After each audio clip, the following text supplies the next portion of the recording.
कविताच kitchen मध्ये आपले सर्वांचं स्वागत आहे। आज आपण सुरमई करी बनवणार आहोत। चला बघूया काय घेतले साहित्य त्यासाठी। इथे मी 7 ते 8 बेडगी मिरची घेतलेली आहे, 2 चमचे धने घेतलेले आहे, 6-7 त्रिफळा घेतलेले आहे। गरम पाणी घालून याला 15-20 मिनिटं भिजत ठेवूया। भिजत ठेवल्यामुळे आणि गरम पाणी टाकल्यामुळे मिरची आणि धने सगळे सॉफ्ट होतात, मिक्स होतं पटकन। इथे मी सुरमई घेतलेली आहे, त्याला अर्धा चमचा हळद, अर्धा चमचा मीठ आणि कोकमचा रस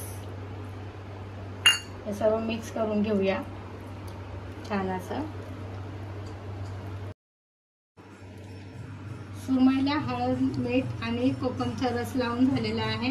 थोडा वेळ आपण मॅरिनेट करण्यासाठी ठेवून देऊया। आता आपण वाटणाची तयारी करूया। इथे मी ओलं खोबरं घेतलेले आहे, 7-8 लसणाच्या पाकळ्या घेतल्या, 4-5 आलाचे तुकडे घेतलेले आहेत। आता आपण ह्याचं वाटण करून घेऊया। आपण इथे धने मिरची भिजत ठेवले होते ते घेऊया। इथे मी वाटणामध्येच एक कांदा घेतलेला आहे आणि एक टोमॅटो घेतलेला आहे, हे सुद्धा वाटून घेणार आहे। आता इथे कढई गरम व्हायला ठेवले, त्यात आपण थोडं तेल घालून घेऊया। ते तेल गरम झालेलं आहे, आपण 2-3 लसणाच्या पाकळ्या इथे थोडं फ्राय करून घेऊया।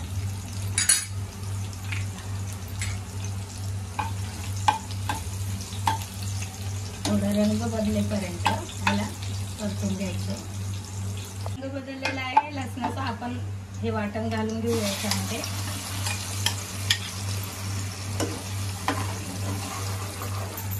वाटण घालून हे परतून घ्यायचं।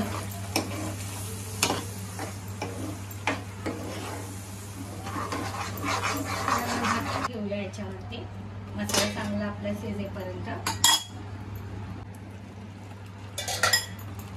मसाला आपला छान असा शिजतो। मीठ घालून घेतलेलं आहे याच्यामध्ये। आता पुन्हा आपण याला मिक्स करून घेऊया।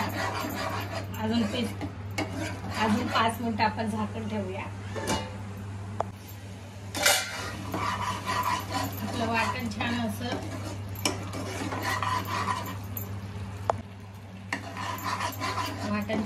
परतून झालेलं आहे आपलं। आता आपण थोडंसं याच्यात पाणी घालूया। तुम्हाला हवं तेवढं तुम्ही रस्सा करू शकता।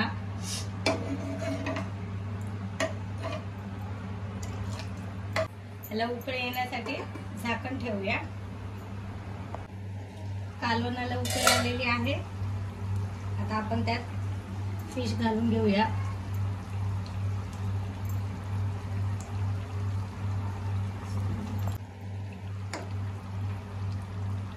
जास्त 2-3 मिनिटं आपण याला छान असं शिजवून घेऊया। कोकम घालून घेऊया।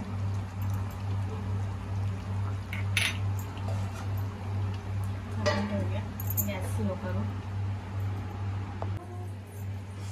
आपली फिश करी खाण्यासाठी तयार झालेली आहे। आपण यात थोडी कोथिंबीर घालूया।